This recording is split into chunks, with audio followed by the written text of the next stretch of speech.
राधे राधे, हरे कृष्णा। आइए सुनते हैं जगन्नाथ की संपूर्ण कथा और रहस्य। जगन्नाथपुरी का इतिहास। पूरी जगन्नाथ मंदिर में 17 बार आक्रमण किए जाने की क्या है कहानी। किस किस ने और क्यों किया था जगन्नाथ मंदिर पर 17 बार आक्रमण। आखिर कौन है भगवान जगन्नाथ। आखिर क्या है भगवान जगन्नाथ की पूरी मंदिर की संपूर्ण कथा। आखिर क्यों भगवान जगन्नाथ की मूर्ति आदि अधूरी है। क्यों होती है भगवान जगन्नाथ की रथ यात्रा में इतनी बड़ी भीड़। आखिर क्यों भगवान जगन्नाथ का हर रथ हर बार एक मुस्लिम की मजार के पास रोका जाता है। कौन था साल बेगम जिसके इंतजार में 7 दिन तक भगवान जगन्नाथ का रथ रुका रहा और तमाम कोशिश के बाद भी आगे ना बढ़ा सका। आखिर क्यों भगवान जगन्नाथ के 15 दिनों के दिन बीमार पड़ जाते हैं। आखिर क्या है ब्रह्म पदार्थ का रहस्य। आखिर यह पदार्थ ब्रह्म क्या है। आखिर क्यों नहीं पड़ती पूरी मंदिर के गुंबद की परछाई। आखिर क्या है पूरी की रसोई भंडारे की रहस्य। आखिर क्या है यम दावत का रहस्य। आखिर क्यों तीसरी सीढ़ी पर पैर रखते से बैकुंठ की जगह यमलोक जाना पड़ता है। आखिर क्या है जगन्नाथ पूरी मंदिर की ध्वनिया से जुड़ा रहस्य। आखिर क्यों पूरी मंदिर के ऊपर से कोई भी वायुमान नहीं उड़ाया जाता। आखिर क्यों जगन्नाथ पूरी मंदिर के आसपास कोई भी पक्षी नहीं भटकता। बड़ी हनुमान मंदिर का जगन्नाथ पुरी से क्या संबंध। आखिर क्यों हनुमान जी को बेड़ियों से बांधा गया। कलयुग के अंत और जगन्नाथ से मिलने वाले संकेत की आखिरी क्या है कहानी। क्या सच में अब कलयुग का अंत निकट आ चुका है या फिर सिर्फ एक मनगढ़ंत कहानी है। इस वीडियो में हम कराएंगे आपकी सच से मुलाकात। तो प्रिय भक्तों, भारत की भूमि रहस्यों और अद्भुत कहानियों से भरी हुई है। आज हम आपको लेकर चलेंगे एक ऐसी जगह जहां धर्म और आस्था का महासागर उमड़ता है। यह वह स्थान है जिसे देखते ही आपका मन श्रद्धा से भर जाएगा। और जी हाँ, बात हम कर रहे हैं पुरी के जगन्नाथ मंदिर की। यह ऐसी मंदिर है जो करोड़ों श्रद्धालु के विश्वास का केंद्र है और साथ ही रहस्यमय घटनाओं का घर भी। यहाँ प्रत्येक दिन भगवान जगन्नाथ की ऐसी रहस्यमय घटनाएं घटती जो वैज्ञानिक को अचरज में डाल देती है। पुरी का जगन्नाथ मंदिर हिंदू धर्म के 4 धामों में से एक है। यह मंदिर अपनी अद्वितीय वास्तुशिल्पता कला, धार्मिक मान्यताओं और रहस्य घटनाओं के कारण दुनिया भर के श्रद्धालुओं को अपनी ओर आकर्षित करता है। यहाँ हर साल 1 करोड़ से भी अधिक भक्त भगवान जगन्नाथ के दर्शन के लिए आते हैं। इस मंदिर में भगवान जगन्नाथ की पूजा होती है और भगवान विष्णु के ही एक रूप माने जाते हैं। भगवान जगन्नाथ को इस मंदिर में उनके भाई बलभद्र और बहन सुभद्रा के साथ पूजा होता है। इस मंदिर की कहानी सिर्फ आस्था तक सीमित नहीं है। इस मंदिर के इतिहास, संरचना और परंपराओं में ऐसे अनसुलझे रहस्य छिपे हैं जिन्होंने सदियों से लोगों को अवंचित किया है। क्या आप जानते हैं कि इस मंदिर का ध्वजा हमेशा हवा के विपरीत दिशा में लहराता है। चाहे मौसम कैसा भी हो, इस मंदिर का ध्वजा हमेशा हवा के विपरीत दिशा में ही लहराता है। और यही नहीं, इस मंदिर के शिखर पर स्थित सुदर्शन चक्र को आप कहीं भी देखे ऐसा प्रतीत होता है कि वह आपकी ओर ही देखता रहा। आखिर इस रहस्य के पीछे कौन सी पौराणिक कथा जुड़ी है। वैसे कुछ लोग पूरी मंदिर के ध्वज की विपरीत दिशा से उड़ाने वाले बात पर यकीन नहीं करते हैं, लेकिन आज हम आपको इस वीडियो में पूरी मंदिर के ध्वज के विपरीत दिशा में उड़ाने का लाइव प्रूफ देने जा रहे हैं, जिसमें चाहकर भी नकारा नहीं जा सकता। अब सवाल यह उठता है कि आखिर ऐसी कौन सी दिव्य शक्ति मौजूद है इस मंदिर के अंदर जो इस तरह के चमत्कारी घटनाओं की अंजाम देती है। आइए हम सब मंदिर की रहस्यमय यात्रा पर निकलते हैं और इस मंदिर के इतिहास के साथ साथ मंदिर में होने वाली उन सभी चमत्कारी घटनाओं के पहलुओं को बारीकी से जांच करते हैं। तो प्रिय श्रोताओं, अपने कमरे की पेटी बांध लीजिए और वीडियो को बिना स्किप किए पूरा देखिए, क्योंकि आपको जगन्नाथ मंदिर से जुड़े हुए कुछ ऐसे रहस्यों के बारे में मैं आज बताने जा रही हूँ जिनके इस बारे में आप शायद पहले कभी नहीं सुना या पढ़ा होगा, फिर देखा होगा। वीडियो के आगे बढ़ने से पहले अगर आपने एक निवेदन है कि आप इस वीडियो को देखने के बाद हो सके तो अपनी स्मार्ट टीवी पर चलाकर अपने परिवारजनों को भी जरूर दिखाइए। चलिए प्रिय श्रोताओं, सबसे पहले बात करते हैं जगन्नाथपुरी मंदिर के निर्माण से जुड़ी पौराणिक कथा के बारे में, जिसमें हम जानेंगे कि आखिर ये भगवान जगन्नाथ कौन है और इनकी उत्पत्ति कैसे हुई, किस तरह से हुआ था पूरी मंदिर का निर्माण। भगवान जगन्नाथ की कथा की शुरुआत तब होती है जब कलयुग का शुरुआत के कुछ समय भगवान श्री कृष्ण के जंगल में विश्राम करते हुए साबर कबीले के जरा नामक आदिवासी द्वारा हिरण को जानकर जी तीर चलाया गया था और जरा का तीर सीधे भगवान श्री कृष्ण के पैर में लग जाता है, जिससे श्री कृष्ण की मृत्यु हो जाती है। और श्री कृष्ण की मृत्यु से पहले जरा भी कृष्ण से अपने अपराध के लिए माफी मांगता है। तब श्री कृष्ण उसे बताते हैं कि मैं त्रेता युग में राम के रूप में अवतार लेकर बाली को छिपकर तीर से मारा था। तुम पूर्व जन्म में वानर राज बलि थे, इसीलिए मैंने अपने लिए वैसी ही मृत्यु चुनी जैसे बाली को दी थी। इसके बाद श्री कृष्ण की मृत्यु की खबर पांडवों को लगती है। तब ये भगवान श्री कृष्ण के शव को अग्नि से अंतिम संस्कार कर देते हैं, लेकिन श्री कृष्ण का शरीर तो जल जाता है, लेकिन उनका हृदय नहीं जलता, जिसे देखकर पांडव आश्चर्यचकित हो जाते हैं और उनके हृदय को एक लट्ठे में बांधकर नदी में बहा देते हैं। लेकिन सब्र कबीले का जरा नामक आदिवासी रास्ते में उस लट्ठे के से हृदय को निकाल देता है, जिससे कि नीले रंग की तेज रोशनी निकल रही है और वह गुफा में जाकर उसकी पूजा करने लगता है। कुछ समय बाद सब्र कबीले के आदिवासी समुदाय द्वारा इसे नील माधव के रूप में पूजा जाने लगा, जो कि भगवान विष्णु का ही एक नाम है। इस कबीले के मुखिया का नाम विश्वासु था, जो भगवान नील माधव की नीलांचल पर्वत की एक गुफा में पूजा किया करते थे। उस समय एक चक्रवर्ती राजा हुआ करते थे जिनका नाम इंद्रदुम्न था। वह मालवा के राजा थे और जो धर्म रक्षक और दान पुण्य में हमेशा आगे रहते थे। राजा इंद्रदुम्न भगवान विष्णु के बहुत बड़े भक्त थे।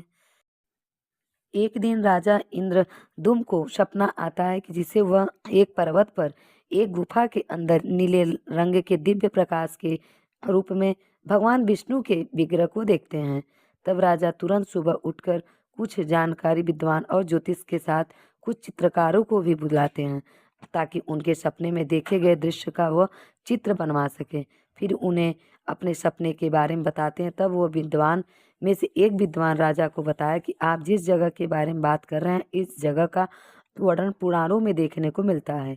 इस जगह पर एक मंदिर, पानी का सरोवर है और एक पवित्र गुफा भी है मौजूद है, और इस क्षेत्र को नीलांचल पर्वत कहा जाता है। लेकिन यह पर्वत कहाँ पर है, इसके बारे में कोई जानकारी नहीं है। पता नहीं है इस समय पर्वत इस धरती पर मौजूद भी है या नहीं। आपको इस तरह का स्वप्न आना भगवान श्री कृष्ण की कोई लीला भी हो सकती है। फिर राजा ने अपने सैनिक को चारों दिशाओं में नीलांचल पर्वत और उस गुफा को खोजने के लिए भेजा दिया। इधर राजा को एक और सपना आता है, जिसमें वह समुद्र की लहरें को देखता है और फिर उसे एक मंदिर भी दिखाई देता है। फिर राजा को समझ आ जाता है कि ये भगवान क्या चाहते हैं। राजा अगले ही दिन मंदिर के निर्माण का कार्य प्रारंभ कर देते हैं, लेकिन समुद्र की लहरों के कारण मंदिर का निर्माण नहीं हो पाता। मंदिर का निर्माण होने के बाद समुद्र की लहरों के कारण मंदिर बार बार ध्वस्त हो रहा था। फिर राजा ने हनुमान जी की स्मृति की और मंदिर निर्माण में उनकी सहायता मांगी। हनुमान जी ने राजा का अनुरोध मान लिया और कहा, मैं यहाँ पर सूक्ष्म रूप से विराजमान रहूंगा। इसके बाद हनुमान जी समुद्र की तरफ मुंह करके बैठ गए। फिर मंदिर का निर्माण किया गया। हनुमान जी के होने से इस मंदिर की ध्वस्त नहीं हुआ और मंदिर का निर्माण हो गया। मंदिर का निर्माण तो हो गया, लेकिन राजा को अब भगवान के विग्रह को मंदिर के गर्भगृह में स्थापित करने की चिंता सता रही थी। नीलांचल पर्वत की खोज में गए राजा के सभी सैनिक खाली हाथ वापस लौट आते हैं, लेकिन राजा ने इन्हीं सैनिक में से एक सैनिक ब्राह्मण विद्यापति था। ब्राह्मण विद्यापति थोड़ा आध्यात्मिक किस्म का व्यक्ति था और उसने नीलांचल पर्वत को खोज लिया और उसे यह भी पता चल गया कि यह गुफा के भीतर भगवान के विग्रह का नील माधव के रूप में सब्र कबीले का मुखिया विश्वासु पूजा करते हैं और उन्होंने अपने देवता को नीलांचल पर्वत की गुफा के अंदर छुपाया हुआ है। ब्राह्मण विद्यापति इस बात को भी अच्छे से जानता था कि सब्र कबीले का मुखिया विश्वासु नील माधव का बहुत बड़ा उपासक है और उसने भगवान नील माधव के विग्रह को किस गुफा में रखा है, लेकिन वह इसके बारे में नहीं बताएगा। फिर विद्यापति ने दिमाग लगाया कि बल के सहारे तो उन्हें कभी भी भगवान का विग्रह प्राप्त नहीं हो सकता। इसीलिए विद्यापति ने मुखिया की बेटी को प्रेम जाल में फंसाकर उससे विवाह कर लिया। फिर उसने विश्वासु की बेटी को अपने पिता को नील माधव के दर्शन कराने के लिए मनाने के लिए कहा, लेकिन सब्र कबीले का मुखिया विश्वासु नहीं माना। विश्वासु की बेटी उसकी अलावा कोई संतान नहीं था, इसीलिए उसकी बेटी ने कहा कि आपके बाद हमें नील माधव की पूजा करनी है, इसीलिए उनका पता बता दीजिए। फिर विश्वासु मान गए और विद्यापति की आंखें पर पट्टी बांधकर उसे उस गुफा में ले गया जहाँ पर नीलमाधव का विग्रह था। विद्यापति बड़ा ही चतुर था। आंखों में पट्टी बंधी होने के कारण रास्ते का पता लगाने के लिए उसने अपने हाथों में सरसों के बीज रख लिए और उन्हें रास्ते भर डालता गया। अब बारिश का मौसम आया तो सरसों के बीज अंकुरित होकर उग गए और फिर वह राजा इंद्रदुम्न के साथ आया और भगवान नीलमाधव के विग्रह को चोरी कर फरार हो गया और अंदर नीलमाधव का विग्रह नहीं है। जब इस बात का पता मुखिया विश्वासु को पता चला तो वह काफी दुखी हुआ। विश्वासु भगवान नीलमाधव की पूरी सच्चे मन से भक्ति करता था। राजा भगवान के विग्रह के मंदिर में स्थापित कर दिया, लेकिन उस विग्रह से निकलने वाली नीली रोशनी इतनी तेज थी कि कोई भी इसे दर्शन नहीं कर पा रहा था। इसीलिए राजा को चिंता अब भी खत्म नहीं हुई। फिर अब एक दिन राजा इंद्र दिम ने सपने में भगवान विष्णु आते हैं और उसे बताते हैं कि तुम्हें समुद्र में स्थित एक पेड़ के लट्ठे को लाना होगा जो द्वारिका के बहकर आ रहा है। तुम उसे लट्ठे से मूर्ति का निर्माण कराओ और उस मूर्ति के अंदर मेरे विग्रह को स्थापित कर दो। राजा ने फिर से अपने सैनिक को आदेश दिया, उस पर पेड़ के लट्ठे को लाने के लिए कहा। सैनिक के समुद्र से उस पेड़ के लट्ठे को ढूंढ लिया, लेकिन पूरी सेना मिलकर भी उस पेड़ के लट्ठे को उठा नहीं पाई। जब इस बात का पता राजा को चला, इंद्रदुम्न को चला, तो उन्होंने हनुमान जी से प्रार्थना की। तब हनुमान जी ने बताया कि तुम भगवान नीलमाधव के विग्रह को चोरी करके लाए हो, इसीलिए तुम पाप के तले दबे हो, इसीलिए तुम इसे लट्ठे को नहीं ले जा सकते। अगर तुम इस लट्ठे को ले जाना चाहते हो तो विश्वासु से जाकर माफी मांगो, फिर राजा विश्वासु के पास जाना और उससे क्षमा याचना करना। फिर विश्वासु उस पेड़ के लट्ठे को उठाकर लाने के लिए सहमत हो जाता है। विश्वासु अकेला ही बिना किसी की सहायता ही उस लट्ठे को लाकर ले जाने लगा, जिसे देखकर वहां पर मौजूद सभी लोग हैरान रह जाते हैं। मुखिया ने लट्ठे को मंदिर के बाहर छोड़ दिया। अब बारी थी इस लट्ठे से भगवान की मूर्ति गढ़ने की। फिर राजा इंद्रदुम्न ने एक से बढ़कर एक शिल्पकार को उस लट्ठे से मूर्ति बनाने के लिए बुलवाया, लेकिन कोई भी कारीगर लकड़ी के अंदर रत्ती भर भी छेद नहीं कर पाया। यह सब देखकर राजा काफी दुखी हो गए, लेकिन तीनों लोगों के कुशल कारीगर कहे जाने वाले विश्वकर्मा ने एक बूढ़े व्यक्ति का रूप धारण करके उस लकड़ी से भगवान जगन्नाथ की प्रतिमा बनाने का फैसला कर लिया। भगवान विश्वकर्मा बुद्ध व्यक्ति का धारण करके राजा के पास पहुंच गए और इससे कहा कि वह नील माधव की मूर्ति बनाना चाहते हैं। फिर राजा ने उस कारीगर से पूछा कि तुम इस लट्ठे से कितनी मूर्तियां बनाएगी। कारीगर ने कहा, इस लट्ठे से 3 प्रतिमाएं बनेगी।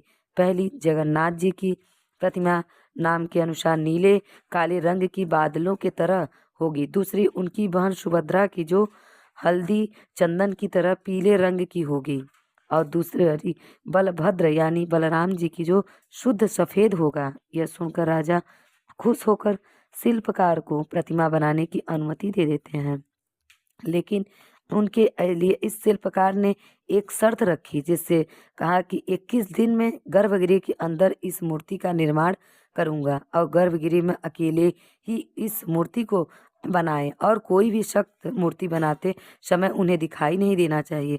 यदि कोई इन 21 दिनों से पहले अंदर आया तो वे मूर्ति छोड़कर चले जाएंगे। राजा ने सभी शर्तें मान ली और एक बंद कमरे के अंदर भगवान विश्वकर्मा ने लकड़ी से मूर्ति गढ़ने का काम शुरू कर दिया। लोगों को आरी छेदनी और हथौड़ी की आवाज आती रही। कोई भी व्यक्ति कमरे के आसपास भटकने की कोशिश भी नहीं कर रहा था। लेकिन राजा की एक रानी जिसका नाम गुड़ था, वह खुद को चाहकर भी रोक नहीं पा रही थी। इसीलिए सभी की नज़र चुराते हुए रानी उस कमरे के पास चली गई। रानी ने देखा कि कमरे से कोई भी आवाज़ नहीं आ रही है। उसने काफ़ी आवाज़ लगाई, लेकिन अंदर से कोई भी जवाब नहीं आया। इसके बाद तुरंत रानी ने इस बात की सूचना महाराज को दी।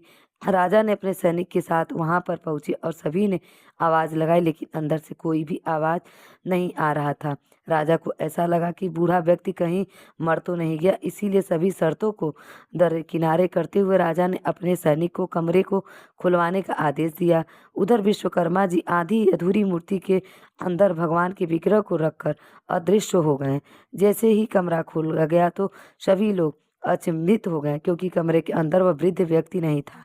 इसके अलावा वहां पर 3 अधूरी बनी मूर्ति रखी हुई थी। भगवान जगन्नाथ के और उनके भाई बलभद्र के छोटे छोटे हाथ बने हुए थे, लेकिन उनके पैर गायब थे। इसके अलावा उनकी बहन सुभद्रा के हाथ पांव बनाए ही नहीं थे। राजा को लगा कि शायद यही भगवान की इच्छा है, और उन्होंने जिस अवस्था में मूर्ति थी उसी अवस्था में मंदिर में स्थापित करवा दिया।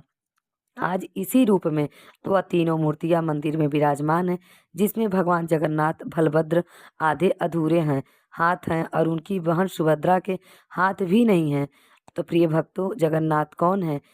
हमने इस बारे में तो जान लिया। अब हम आपको बताने जा रहे हैं कि पुरी के जगन्नाथ मंदिर से जुड़े हुए उन तमाम रहस्य के बारे में जो विज्ञान को भी चुनौती देते हैं। नंबर 1, पुरी का ध्वज। वैसे जगन्नाथ मंदिर से जुड़े कई रहस्य सदियों से लोगों का ध्यान आकर्षित करते आए हैं। इनसे सबसे पहला है इस मंदिर का ध्वज। इस मंदिर के ध्वज की खास बात यह है कि यह हमेशा हवा दिशा के विपरीत लहराता है। लेकिन कुछ लोग ऐसे हैं जो इस बात पर यकीन नहीं करते। इसीलिए हम आपको पुरी के ध्वज के विपरीत दिशा में लहराने का प्रूफ दिखाने जा रहे हैं। अगर आपको फिर भी यकीन ना हो तो आप जगन्नाथ मंदिर में जाने वाले से भी पूछ सकते हैं। कोई भी वैज्ञानिक या भौतिक नियम के रहस्य को सुलझा नहीं पाया। विज्ञान के अनुसार हवा की दिशा की ओर ही ध्वजा को लहराना चाहिए, लेकिन यहाँ ऐसा नहीं होता। वैज्ञानिक दृष्टिकोण से तो कोई जवाब मिल नहीं पाया, लेकिन जगन्नाथ मंदिर में लगे हुए ध्वज के हवा के विपरीत दिशा में लहराने के पीछे एक पौराणिक कथा जरूर आती है, जिसके अनुसार ध्वज का हवा के विपरीत लहराने का संबंध हनुमान जी से माना गया है। पौराणिक कथा के अनुसार समुद्र की आवाज के कारण भगवान जगन्नाथ को आराम करने में दिक्कत होती है। तब वो हनुमान जी को पता चली, तो उन्होंने समुद्र से कहा कि तुम अपनी आवाज रोक लो, क्योंकि मेरे स्वामी तुम्हारे शोर के कारण विश्राम नहीं कर पा रहे हैं। तब समुद्र ने कहा कि ये मेरे वश में नहीं है। जहाँ तक पवन वेग चलेगा वो आवाज वहाँ तक जाएगी। आपको इसके लिए हमें अपने पिता पवन से विनती करनी चाहिए। तब हनुमान जी ने अपने पिता पवन का आवाहन किया और उसने कहा कि आप मंदिर की दिशा में ना बहें। पवन देव ने कहा कि यह संभव नहीं है। इसके लिए उन्होंने हनुमान जी को एक उपाय बताया। अपने पिता के बताए उपाय के अनुसार हनुमान जी ने अपनी शक्ति से खुद को 2 भागों में विभाजित किया और फिर वायु से भी तेज गति से मंदिर के आसपास चक्कर लगाने लगे। इससे वायु का एक ऐसा चक्र बना कि समुद्र की ध्वनि मंदिर के भीतर ना जा सकर मंदिर के आसपास ही घूमती रही। मंदिर में भगवान जगन्नाथ जी आराम से सोते रहे। इस कारण से पूरी मंदिर का ध्वज हवा से विपरीत दिशा में उड़ता है। उतना ही नहीं, प्रिय भक्तों, जगन्नाथ मंदिर पर लगे हुए इस ध्वज को हर दिन मंदिर के पुजारी के द्वारा बदला जाता है। ऐसी मान्यता है कि अगर एक भी दिन इस ध्वज को नहीं बदला गया तो अगले 18 सालों के लिए जगन्नाथ मंदिर बंद हो जाएगा। नंबर 2, मंदिर पर लगे सुदर्शन चक्र का रहस्य। मंदिर के शिखर पर स्थित सुदर्शन चक्र भी एक रहस्य है। आपको जानकारी के लिए बता दें कि मंदिर के शिखर पर लगा ये सुदर्शन चक्र लगभग 20 फीट ऊंचा है और इसका वजन लगभग 1 टन के आसपास है। इस सुदर्शन चक्र की सबसे बड़ी खास बात यह है कि इसे आप भी किसी भी दिशा में देखें, यह आपको अपनी ओर मुख किए हुए दिखाई देगा। यह चक्र वास्तुकला का एक अद्भुत नमूना है और इसे मंदिर के निर्माण के लिए स्थापित किया गया है। नंबर 3, मंदिर की रसोई घर से जुड़ा रहस्य। जगन्नाथ मंदिर की बात एक और विशेषता है। जगन्नाथ का इस विशाल रसोई से आनंद बाजार कहा जाता है और यह रसोई दुनिया की सबसे बड़ी रसोई में से एक है। यहाँ हर दिन लाखों भक्तों के लिए भोजन तैयार किया जाता है, जिसे महाप्रसाद कहा जाता है। इस रसोई में 500 रसोई से 300 के सहयोगी काम करते हैं। इस रसोई का एक रहस्य यह भी है कि यहाँ 1 लाख भक्त आए फिर 5 लाख। इस रसोई का प्रसाद कभी भी कम नहीं पड़ता और ना ही कभी प्रसाद बचता है। जैसे ही मंदिर का गेट बंद होने का वक्त आता है, प्रसाद अपने आप हो खत्म हो जाता है। धार्मिक मान्यताओं के अनुसार यह महाप्रसाद भगवान जगन्नाथ की कृपा का प्रतीक है। ऐसा माना जाता है कि भगवान जगन्नाथ स्वयं इस बात की व्यवस्था करते हैं कि मंदिर में आने वाले सब भक्त को प्रसाद मिल सके। ऐसा माना जाता है कि जगन्नाथ भगवान इस व्यवस्था करते रहते हैं, प्रसाद प्राप्त हो जाए। कितनी भी भक्त मंदिर में आए, हर व्यक्ति को तृप्त करने के लिए पर्याप्त मात्रा में प्रसाद मिलता रहे।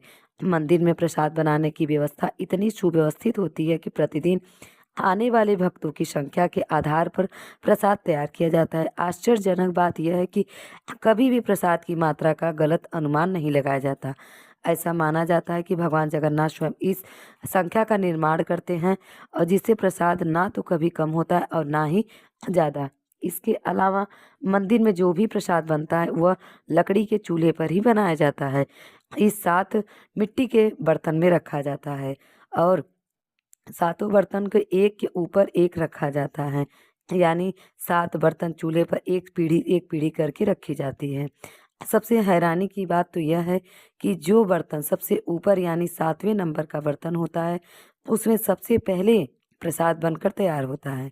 इसके बाद 6वें, 5वें, चौथे, तीसरे, दूसरे और फिर सबसे नीचे बर्तन का प्रसाद तैयार होता है। यानी कि सबसे नीचे रखे गए बर्तन का प्रसाद सबसे बाद में पकता है। यदि प्रक्रिया के सैकड़ों साल से चली आती रही है और इसके पीछे विज्ञान को भी अभी तक पूरी तरह से समझ नहीं आ सका। नंबर 4, रथ यात्रा से जुड़ा रहस्य। जगन्नाथ मंदिर की सबसे प्रसिद्ध घटना है रथ यात्रा, जो हर साल आयोजित किया जाता है। हर साल यह आषाढ़ मास में शुक्ल पक्ष की द्वितीया तिथि को निकाली जाती है और आषाढ़ शुक्ल पक्ष के 11वें दिन जगन्नाथ जी की वापसी के साथ इस यात्रा का समापन होता है। इस यात्रा में भगवान जगन्नाथ का बलभद्र और सुभद्रा की मूर्तियों को विशाल रथों पर बिठाया जाता है और पूरी नगर में उन्हें घुमाया जाता है। इस सवाल पर यह क्यों निकाली जाती है कि रथ यात्रा, इसका जवाब हमें हिंदू धार्मिक ग्रंथों में देखने को मिलता है, जिसके अनुसार एक बार रथ के यात्रा से भगवान जगन्नाथ अपने भाई बलराम और बहन सुभद्रा के साथ अपनी मौसी के घर जाते हैं। उसी वजह से पुरी में जगन्नाथ मंदिर के 3 रथ रवाना होते हैं। इनमें सबसे आगे बलराम जी का रथ, बीच में बहन सुभद्रा का रथ और सबसे पीछे जगन्नाथ जी का रथ होता है। माना जाता है भगवान जगन्नाथ जी की बहन सुभद्रा ने उनसे नगर देखने की इच्छा जाहिर की, तब वो अपनी बहन को भाई बलभद्र के साथ रथ पर बैठाकर नगर दिखाने लाए। इस दौरान भगवान जगन्नाथ अपनी मौसी के घर गुड़ीचा भी पहुँचे और वहाँ हर 7 दिन तक ठहरे। तभी से इस रथ यात्रा का आयोजन होता आ रहा है। इस रथ यात्रा भगवान जगन्नाथ के पुरी के बाहर दर्शन का प्रतीक होता है, जहाँ लाखों श्रद्धालु इस महायात्रा का हिस्सा बनते हैं।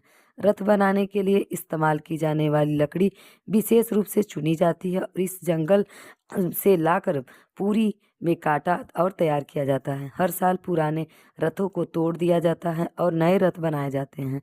सदियों के इन रथों का एक जैसा ही डिजाइन चला आ रहा है। बाबा जगन्नाथ की पूरी यात्रा के दौरान कई अद्भुत और चमत्कारिक घटनाएं घटित होती हैं, जो भक्त को आश्चर्यचकित कर देती हैं। रथ यात्रा के दौरान भगवान जगन्नाथ के रथ को खींचने का विशेष महत्व है। लाखों लोग रथ को खींचने हैं के लिए जमा होते हैं। मान्यता है कि जो कोई इस रथ को खींचता है वो मोक्ष प्राप्त करता है। खास बात यह है कि रथ खींचने के दौरान लोगों का दृश्य शक्ति का अनुभव होता है, जो रथ गति देती है। कई बार ऐसा देखा गया है कि रथ को खींचने वाले भक्त को कभी कमी होती है, तब रथ स्वयं ही चलने लगता है, जो भगवान की दिव्य उपस्थिति का परिणाम माना जाता है। रथ यात्रा के दौरान भगवान जगन्नाथ, बलभद्र और सुभद्रा के लिए 3 अलग-अलग रथ बनाए गए हैं। भगवान जगन्नाथ का रथ सीधे नंदीघोष कहा जाता है और उसका रंग लाल और पीला होता है। इस रथ में सबसे बड़ा होता है जिसमें 16 पहिए होते हैं। बलभद्र का रथ जिसमें लाल ध्वजा कहा जाता है और उनका रंग हरा होता है। इस रंग में 14 पहिए होते हैं। सुभद्रा का रंग रथ जिसे देव दलन कहा जाता है, इसका रंग काला और लाल होता है। इसमें 12 पहिए होते हैं। कई बार देखा गया है कि रथ यात्रा के दिन बारिश होती है, भले ही पहले मौसम साफ रहा हो। स्थानीय लोग इसे भगवान जगन्नाथ की कृपा मानते हैं। मान्यता है कि रथ यात्रा के दिन पूरी बारिश में भगवान की उपस्थिति का आभास होता है और यह भविष्य में अच्छी फसल और समृद्धि का संकेत देती है। क्या आपको पता है भगवान जगन्नाथ जी की रथ यात्रा के दौरान इस बार भगवान जगन्नाथ का रथ एक मजार के सामने भी रोका जाता है। यह सवाल यह भी है कि आखिर भगवान जगन्नाथ की रथ यात्रा को मजार के सामने क्यों रोका जाता है? आइए जानते हैं। भगवान जगन्नाथ की रथ यात्रा का एक मजार के सामने रोकने के पीछे की कहानी है कि दरअसल उस समय जहांगीर का एक सूबेदार हुआ करता था जिससे जबरन एक ब्राह्मण विधवा महिला का धर्म परिवर्तन करके उसे शादी कर ली थी और उसके 5 पुत्र हुए, जिनमें से एक ही पुत्र बचा जिसका नाम बेग था। माँ हिंदू होने की वजह से साल बेग में शुरुआत से ही हिंदू धर्म के प्रति आस्था थी। सालम की माँ भगवान जगन्नाथ की काफ़ी बड़ी भक्त थी। एक युद्ध के दौरान सालब के पिता यानी कि जहांगीर का सूबेदार मारा गया और उसी युद्ध में सालब की काफ़ी ज़्यादा जख्मी हो गए। सालब की तबीयत काफ़ी ज़्यादा खराब हो गई जिससे कोई भी औषधि उसके शरीर पर काम नहीं कर रही थी। तब उसकी माँ ने बताया कि प्रभु जगन्नाथ जी भगवान विष्णु के ही अवतार हैं। तुम 12 दिन तक उनका नाम जप करो, इससे तुम बिल्कुल ठीक हो जाओगे। सालब ने ऐसा ही किया। एक दिन भगवान जगन्नाथ सालब के सपने में आए और अपने शरीर पर लगाने के लिए उसने धूप दी और कहा इसे शरीर पर लगाने से तुम बिल्कुल ठीक हो जाओगे। सालब जैसे ही नींद से उठा उसे अपने पास से धूप रखी मिली। उसने उस धूप को जैसे ही अपने शरीर पर लगाया वह तुरंत ही ठीक हो गया।